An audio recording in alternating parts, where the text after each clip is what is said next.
सप्ताह किती दिवसाचा असला तरी सप्ताहाची पूर्णता हे काल्याच्या कीर्तनाने असते. आजच्या कीर्तनाच्या दिवशी हे जीवनामध्ये प्रसाद प्राप्त होत असतो. कीर्तनाच्या निमित्ताने प्रसाद कशा करता सेवन करायचा, तर गीतेमध्ये प्रसादाचा अर्थ सांगत असताना असा अर्थ आलेला आहे, प्रसाद असतो प्रसन्नता. जीवनामध्ये प्रसन्नता पाहिजे असेल तर प्रसाद पाहिजे, आणि तो प्रसाद फक्त परमार्थामध्ये मिळत असतो. प्रपंचाची किती सेवा केली तरी प्रपंचामध्ये प्रसाद नाही मायबा. प्रपंचामध्ये आम्हाला त्याचा प्रसाद कधी मिळत नाही. आणि ज्या गोष्टी आम्हाला प्रसाद वाटतायत तो एक भ्रम आहे, तो आमचा भ्रम आहे. ज्या गोष्टी मिळाल्यात त्याच्यामध्ये आम्हाला आनंद वाटतो तो एक काही कालावधीचा भ्रम आहे. आणि म्हणून नित्य आमचं जीवन आनंदी व्हावं असं वाटत असेल, नित्य आमचं जीवन प्रसन्न व्हावं असं वाटत असेल, तर संतांनी जो प्रसाद सांगितला तो आमच्या जीवनामध्ये मिळणं अत्यंत गरजेचं आहे. आणि म्हणून तो प्रसाद जो संतांनी सांगितलाय, पाहे प्रसादाची वाट जाहे धोनिया ताट, यावे धोनिया ताट. प्रसादाशिवाय प्रसन्नता नाही, प्रसादाशिवाय पूर्णता नाही. आजच्या प्रसादाला काला म्हणतात, आणि काला हा पूर्णतेचा द्योतक आहे, काला हा प्रसन्नतेचा द्योतक आहे, किंवा काला हा जीव आणि शिवाचं एकीकरण करण्याचं द्योतक आहे. जीवाचं आणि शिवाचं मिलन. काला शब्दाचा अर्थ काय? काला तीन प्रकारचा, एक दही भाताचा काला, एक हरिनामाचा काला, आणि एक जीवब्रह्माचा काला. जीवब्रह्माचं ऐक्य, जीव आणि शिव एक होणं, हा म्हणजे काला आहे. दही म्हणजे परमात्मा आणि लाही म्हणजे जीव. दही म्हणजे परमात्मा आणि लाही म्हणजे जीव. बीज बाजूने केली लाही, आम्हा जन्म मरण. बीज भाजून लाही तयार करायची, लाहीच्या पुढे प्रक्रिया नाही कोणती आता. आणि या लाह्याचं दह्यासोबत एकीकरण करणं म्हणजे काला. तसं इथं आपण आलोय, या जीवनाचं सार्थक कधी आहे? आम्ही परमात्मा स्वरूप होणं ह्या जीवनाचं सार्थक आहे. जीवाची धाव शिवाकडे असली पाहिजे, किंवा जीवाने शिव स्वरूप होण्याकरता प्रयत्न केले पाहिजेत. विठाला विठाला. आणि म्हणून तो काला म्हणजे काय? काला म्हणजे अभेदत्व. काल्यामध्ये भेदाचं ठिकाण नाही कोणतं, काल्यामध्ये भेदाला स्थान नाही, अभेद स्वरूप. आणि म्हणून आजचा दिवस हा प्रसन्नतेचा दिवस आहे. आजच्या दिवशी सगळ्यांना प्रसाद मिळतो, किंवा असं म्हणण्यापेक्षा आपण असंही म्हणू, प्रकाश बाबा आजचा दिवस हा पगारीचा दिवस आहे.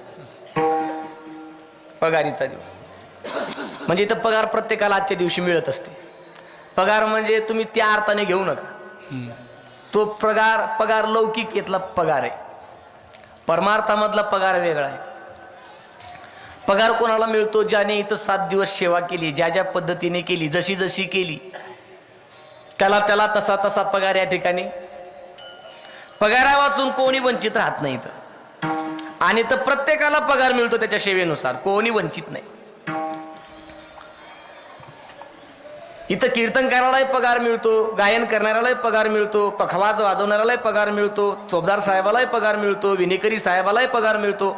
असं नाही तुम्ही कीर्तन ऐकायला आलात तुम्हाला सुद्धा पगार मिळतो, सिस्टम लावणाऱ्यालाही पगार मिळतो, चटया टाकणाऱ्यालाही पगार मिळतो, चटया उचलणाऱ्यालाही पगार मिळतो, चटई झाडणाऱ्याला सुद्धा पगार मिळतो, स्वयंपाक करणाऱ्यालाही पगार मिळतो, जेवण्याकरता आले त्यांना सुद्धा पगार मिळतो, आणि वाढण घेऊन घरला जाणाऱ्याला सुद्धा. आपल्या इथे तसला प्रकार नाही म्हणा, पण पगार प्रत्येकाला. आणि मग ज्याची जशी सेवा तसं आजच्या दिवशी त्याला पगार मिळत असतो, प्रसाद मिळत असतो. विठाला विठाला विठाला.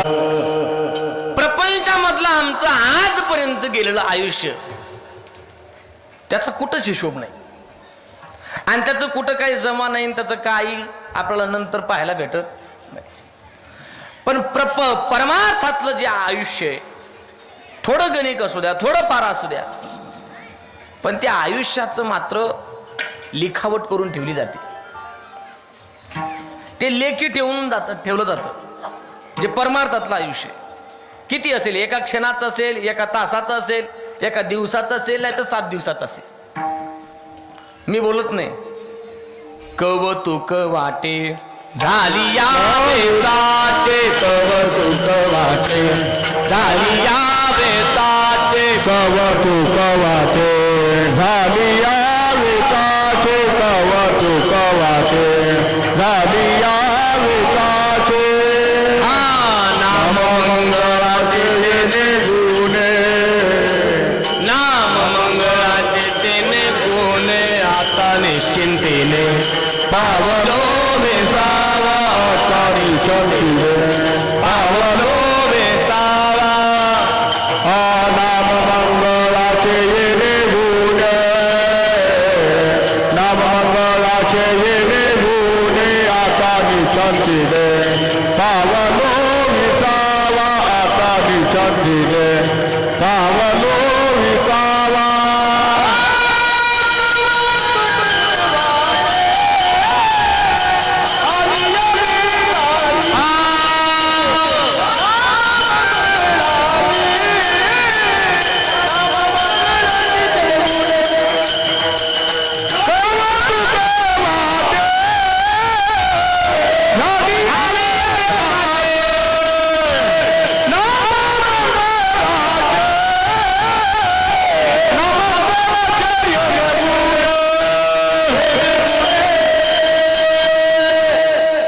आणि म्हणून कौतुक वाटे झाली या वेचाचे. मध्ये किती मरमर केली काय, कोणाकरता काय झटलो काय, कोणाकरता काय खपलो काय, याच कोणाला कौतुक आहे का बाहेर? त्याला कौतुक आपण संसाराकरता केलंय बाबा. आता तुम्हाला चष्मे लागले, आता केस पांढरे झाले डोक्याचे, फार तुम्ही मरमर केली संसाराकरता.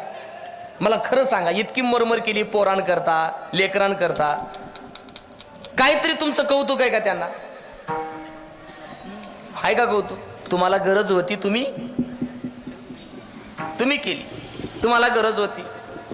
पोरांकरता एवढं कमवून ठेवलं, इथं प्लॉट घे, तिथं प्लॉट घे, इथं शेती घे, तिथं शेती घे. सुनांकरता असं केलं तसं केलं. सुनांना काही कौतुक आहे का आपलं?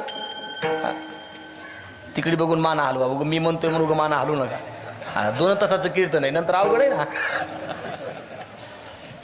आहे का? चष्म्यावाल्या जेवढ्या आहेत तेवढ्याने सांगा. काही कौतुक नाही आपलं. कशा करता? प्रपंचामध्ये काही आपलं कौतुक नाही का? तुम्हाला गरज होती, संसार आहे, करावंच लागतं. इथं कोणाला काही कौतुक? काल्याचं कीर्तन आहे, चला मला जास्त तत्वज्ञान मांडायचं नाही. ते तत्वज्ञान काल्याच्या कीर्तनातलं सारही नाही. काल्याच्या कीर्तनातलं सारच जर काय असेल ते कृष्णचरित्र आहे. आणि मग गोपालकृष्णाचं चरित्र आपल्याला पाहायचंय. अभंग आपण पुढे पाहणार आहोत चरित्रामध्ये. काल्याचं कीर्तन म्हटलं की काल्याच्या कीर्तनाची पूर्णता भगवंताच्या चरित्राने होत असते. कृष्णाच्या चरित्राने. भगवंताचे अवतार बरेचसे आहेत, पण कृष्ण अवताराने चरित्राची पूर्णता होते.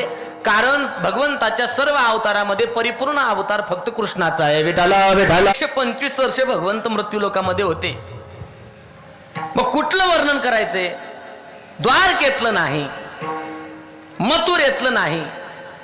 मथुरेमध्ये 13.5 वर्ष राहिले, द्वारकेमध्ये 100 वर्ष राहिले, आणि गोकुळामध्ये 11.5 वर्ष भगवंत राहिले. 13.5 वर्षाचं वर्णन करू नका म्हणतात, 100 वर्षाचं वर्णन करू नका म्हणतात. मग वर्णन करायचं कुठलं? चरित्र ते उच्चारावे केले देवे गोकुळी. भगवंताने जे गोकुळात चरित्र केलंय त्याचं काय करावं? काल्याच्या कीर्तनामध्ये उच्चारावे म्हणतात. पॉइंट लक्षात घ्या. उच्चारणं वेगळं आणि आचरणं वेगळं. साफ संकेत केलाय बाबा, फक्त तोंडाने त्याचा उच्चार करत जा, लई मनावर घ्यायचं.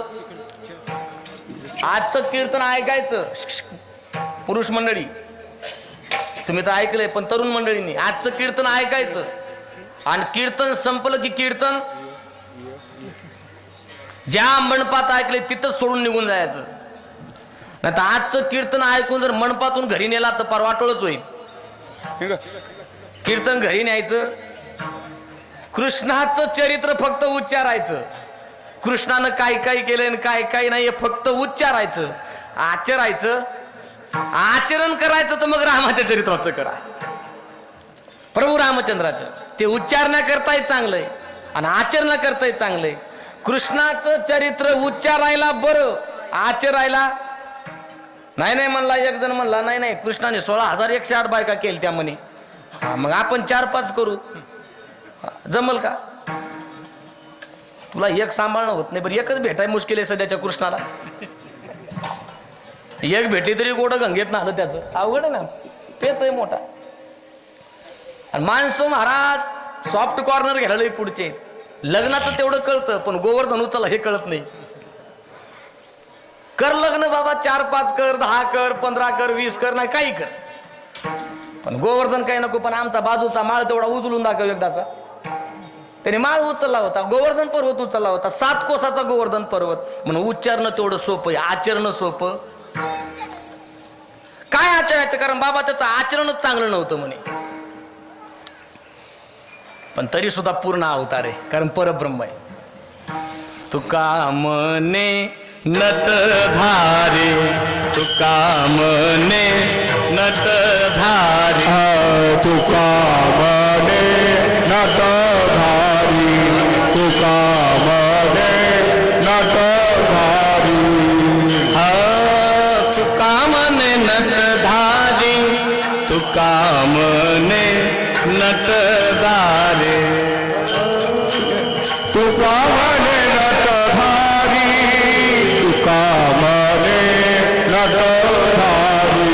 भोग भोगोनी ब्रह्मचारी, भोग भोगोनी ब्रह्मचारी, भोग भोगोनी ब्रह्मचारी, भोग भोगोनी ब्रह्मचारी.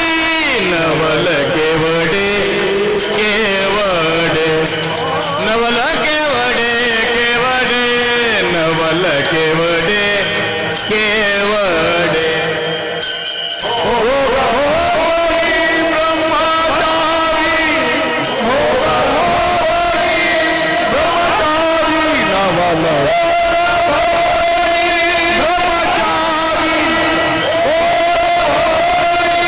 ब्रह्मचारी नवल केवडे.